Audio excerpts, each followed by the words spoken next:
Hello, y'all. This is Lori Manella, recording for Chapter 46 on pituitary, thyroid, parathyroid, and adrenal disorders. For this chapter, I really want you to focus more or less on thyroid and a couple other medications. In Med-Surg 1, you're going to go thoroughly or have over um, the endocrine system, including thyroid. So it can be a very difficult and daunting system. So I don't want to um, totally throw you if you haven't had that class yet. So we're going to focus mainly on the thyroid and with a few other meds that I'm going to mention. So this chapter describes drugs used for hormonal replacement and for inhibition of hormonal secretions from the pituitary, thyroid, parathyroid, and adrenal glands. The anterior pituitary gland stimulates several hormones. One is the growth hormone, and this stimulates growth in tissue and bone. And one of the drugs under here is somatotropin or genotropin for hormone deficiency. With children, if their height is well under the standard for a specific age, they may be tested for growth hormone deficiency. And then they may also receive growth hormone replacement. This is a medication that's given by sub-Q injection or IM, and usually it's given for several years. It can possibly raise a child's height by 1 foot, but this is after given for several years. What it does is it acts on newly forming bone, and it must be administered before the epiphysis is fused in order to encourage that growth. Other drugs for growth hormone excess frequently caused by the pituitary tumor, and they're given for giantism and such. Peg-Visomet and some common side effects I added on after each one. Headache, sweating, and fatigue. Lanreotidine is given sub-Q with frequent GI effects and weight loss. Octreotide is given sub-Q or IM, and these are the ones for excess growth hormone, those who have giantism. GI effects are frequent, weight loss, and then a more severe side effects such as cardiac toxicity. And the last medicine on here for growth hormone excess is bromocryptotine, and it's given PO. It has some side effects of GI effects, and some adverse effects could happen of cardiac effects. I did want to return back to the growth hormone that I just told you about.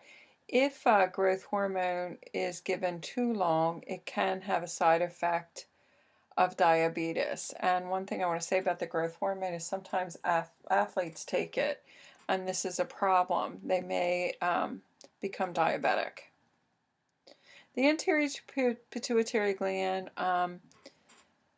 has several hormones it secretes. The thyroid stimulating hormone, the TSH, and this acts on the thyroid. There are drugs that are given for thyroid hormone deficiency. One of the drugs is thyroid-tropin. Another hormone it secretes is adrenocorticotropic, or ACTH, and this stimulates the adrenal gland. And some drugs that are used to diagnose adrenal insufficiency are concentropin or corticotropin. Prolactin is another hormone secreted by the pituitary gland that if it is decreased, it's not really a problem, except in males it will stimulate breast tissue for them.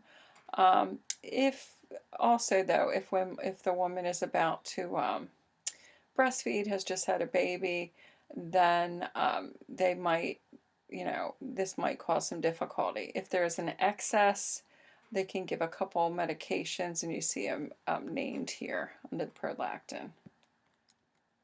The posterior pituitary gland secretes antidiuretic hormone, which is the initials are ADH. It promotes water absorption from the renal tubules to maintain water balance. And this is really important. You know, the kidneys pretty much compensate for our water in and out.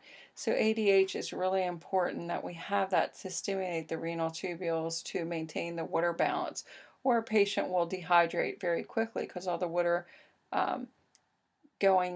coming through the kidneys will go out. So the body can become severely dehydrated, and of course with that our electrolytes and imbalances will be experienced. What this can be caused by head injury and damage to the pituitary gland or damage to the hypothalamus. The antidiuretic hormone, we do call it diabetes insipidus, with that large amount of water excreted. ADH, as we said, promotes that water reabsorption, which is really important in the tubules. Medications that can be given are vasopressin and desmopressin. We want to monitor vital signs. The output and electrolytes are very, very important. Pituitary hormones in the nursing process assess fluid, hydration, electrolyte status. Note patient's growth if we're giving growth hormones or there's excess of growth hormones. Nursing diagnosis, it depends on which we're looking at. Health maintenance, growth and development problems, and we want them to be free of pituitary disorder. Nursing interventions, monitoring vital signs, urinary output, daily weight, monitor blood glucose and light levels, and watch carefully for adverse effects and signs of infection. The thyroid gland. The thyroid gland hormones include T3, T4, and calcitonin. So you see the triiodothyronine, and thyroxine and calcitonin. Function, they regulate our metabolism and calcium. We know our thyroid gland is extremely important for many bodily functions, and signs and symptoms of a low thyroid include sluggishness and exhaustion, coarse hair, constipation. A high thyroid hormone or over or thyroidism, like Graves' disease, we're going to see diarrhea, we're going to see excitement, tachycardia, and things like that. So we want to watch those signs and symptoms. Hypothyroidism, this is the decrease in thyroid hormone secretion. Primary is from decreased T4 and elevated TSH levels. This is usually due to a thyroid gland that's inflamed. Radioiodine therapy that's been given due to hyper, then in turn can turn to hypo. Excess intake of antithyroid drugs, and thyroidectomy. With a very low thyroid, we might have, in adult we'll call it myxedema, and in children we call it creatism. Secondary, there can be a lack of TSH secretion, and tertiary, this is a hypothalamic disorder, lack of TRH. Hypothyroidism. Levothyroxine is the drug of choice for replacement. It increases T4. It also treats simple goiter and chronic lymphocytic thyroiditis. The action increases metabolism. Side effects, it can, of course, if we're giving this to stimulate thyroid, we watch for the signs and symptoms of over stimulation, such as nervousness, headache, insomnia, weight loss, tremors, GI distress, tachycardia, hypertension. These are all signs and symptoms of hyper, because we're medicating now, and there is a very fine line with hypothyroidism. Dysrhythmia, palpation, angina, and thyroid. Hyperthyroidism, what we want to do is increase circulating T4 and T3. We call this Graves' disease or thyroid toxicosis. Most common type of hyperthyroidism. It is caused by hyperfunction of the thyroid gland, characterized by weight loss, tachycardia, palpitations, heat intolerance, excessive perspiration, nervousness, irritability, and exophthalmos. And this is when the eyes almost appear to be popping out of the sockets. Treatment, removal or partial removal of the thyroid. They might do radioactive iodine therapy, antithyroid drugs which will inhibit synthesis or release of thyroid hormone. And many of these treatments then will turn us to hypothyroidism, and then they'll have to be treated for that as well. Other meds for hyperthyroidism, profothyroxyl and methimazole. I'm sorry, I know I'm pronouncing that wrong. Control overactive thyroid due to Graves' disease, toxic nodular goiter or multinodular goiter, also used prior to treatment or thyroid surgery. So some of the interactions of these medications increase the effects of anticoagulants, so watch more for bleeding, but they decrease the effects of anti-diabetics. Dig and lithium increase the action of thyroid drugs, and dilantin increases T3 level. Thyroid hormone replacement and anti-assessment, checking the thyroid profile, looking at T3, T4, and TSH, looking for evidence of thyroid crisis. Here's some of our nursing diagnoses, teaching patient how to take care and, I'm sorry about that, and medicate. Planning patient's activity level will be improved within 1 to 4 weeks. Other nursing interventions, tell the patient, make sure and check in with the pharmacy if there's a change in the formulary of the medication. They want to stick to one generic because there will be a change, and they want to take that medication the same time every day in relationship to their meals. Teach the patient to check warning on the over-the-counter drug labels related to thyroid, and suggest they wear a medical alert ID. Parathyroid. The parathyroid really is mainly related to calcium. In fact, what we see many times if a person has a lobectomy, total removal of thyroid or one lobe, we find sometimes if the parathyroid, it's very hard for the surgeon to identify. They're very small, and if too much of the parathyroid is removed in addition to the thyroid, we'll have calcium problems.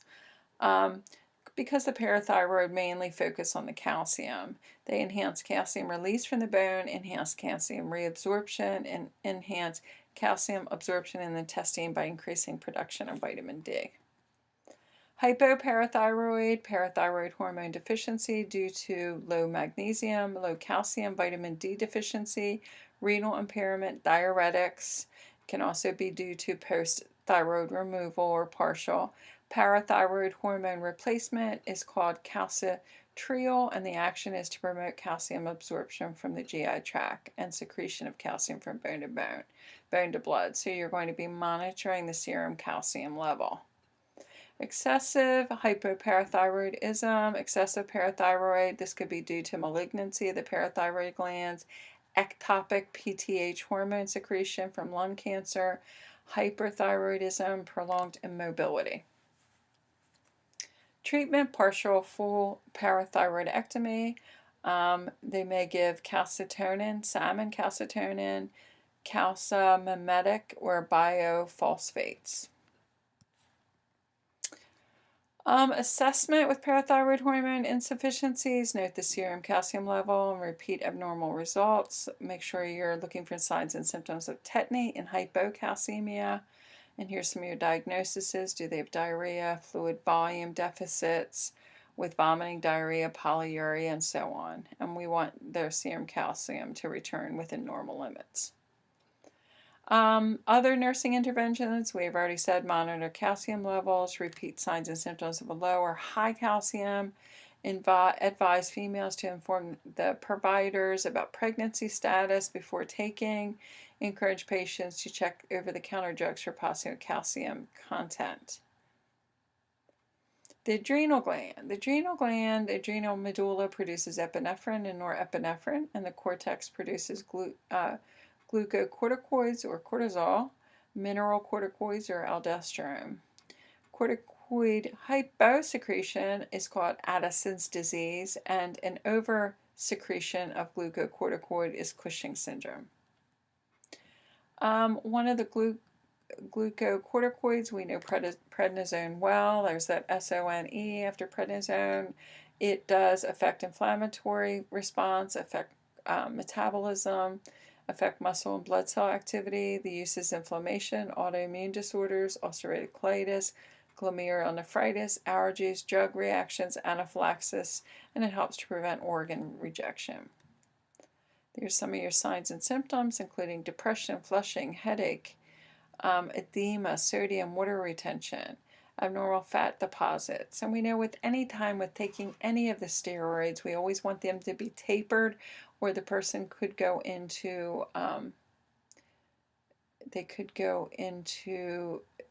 crisis, adrenal crisis.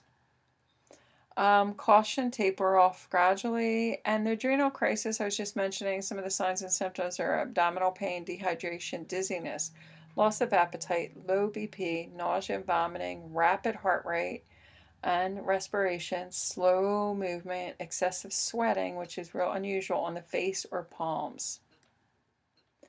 As we go on, we're looking at mineralocorticoids. One is fluididocortisone, or oral mineralocorticoid. It facilitates sodium, promotes hydrogen, iron, and potassium excretion. It's given for adrenocortico insufficiencies. So we're going to watch out for negative nitrogen balance, watch their protein intake, fluid imbalance, fluid overload, hypertension, hypokalemia, and GI distress.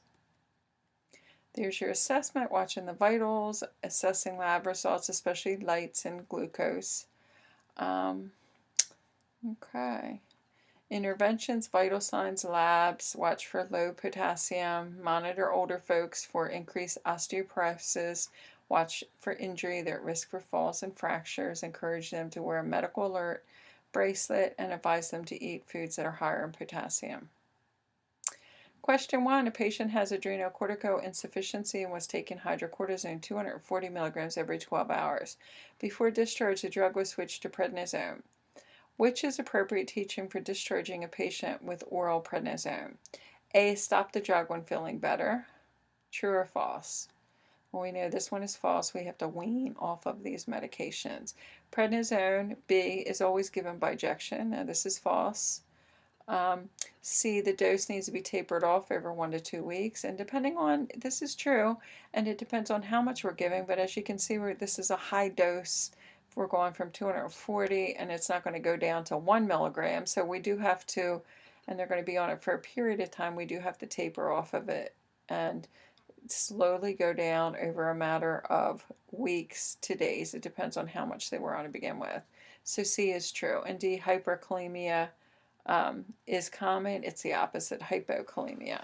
So we know glucocorticoids, they have to be tapered, never stop the drug abruptly. It is an oral prednisone out of the steroids. Prednisone promotes potassium loss and hypokalemia. Practice question 2. A nurse has been teaching a patient about levothyroxine. Which side effects should the nurse teach the patient to observe for? We're given levothyroxine to increase thyroid. So it's a fine line. So what are we watching out for? Somnolence? No, this is false. B, bradycardia? No, they can become tachycardic. C, constipation? Actually, when we're bringing them up in thyroid, we can have the reverse. When we have hypothyroid, they have constipation, but now we're giving them thyroid. It may be diarrhea. D, nervousness. So we're watching out for D, nervousness. This is a side effect of the med, including nervousness, tremors, diarrhea, insomnia. Practice question 3. You're going to teach a patient taking levothyroxine for hypothyroidism to notify the healthcare provider if he or she experiences what? Dizziness. Well, it's not really, I can't think of why they would have dizziness related to SMED. B, nausea. C, palpitations. D, abdominal cramps. Well, the most important thing here is palpitations. We want them to report palpitations. This could indicate tachycardia. And we would, if we're seeing the patient, we would, of course, measure their pulse immediately. During a diagnostic test for parathyroid function, a patient asks the nurse what the parathyroid gland does. The nurse correctly informs the patient that the parathyroid gland is responsible for, and we know it's all about the calcium level. So A, regulating the body's metabolism. No, this is more the thyroid itself. B, maintaining blood glucose levels. No. C, controlling the release of glucocorticols, and we know this is not true. This is the adrenal gland. D, regulating calcium level. There we go. The calcium, the parathyroid gland regulates calcium levels. 5. Which drug would the nurse administer for the treatment of a patient with hyperthyroidism? The answer here is B, Methimazole, this is tapazole. It's used for the treatment of hypothyroidism. All the other drugs are used for hypothyroidism. Practice question 6. The nurse identifies which of the following is the drug of choice for the treatment of chronic lymphocytic thyroiditis. The answer here is B. Levothyroxine sodium is Synthroid. It's used to treat simple goiter and chronic lymphocytic thyroiditis, which is Hashimoto's. The other meds, leothyronine or Cytomel, it's a synthetic T3 that has a short half-life and duration of action. It's not recommended for maintenance. And the other one, number C, or letter C, propylthyroxine or PTU, and methimazole or tapazole are anti-thyroid drugs. There we go. I want you guys to really focus. It is very complicated on the thyroid more closely than the others. Have a good evening, and I'll see you soon.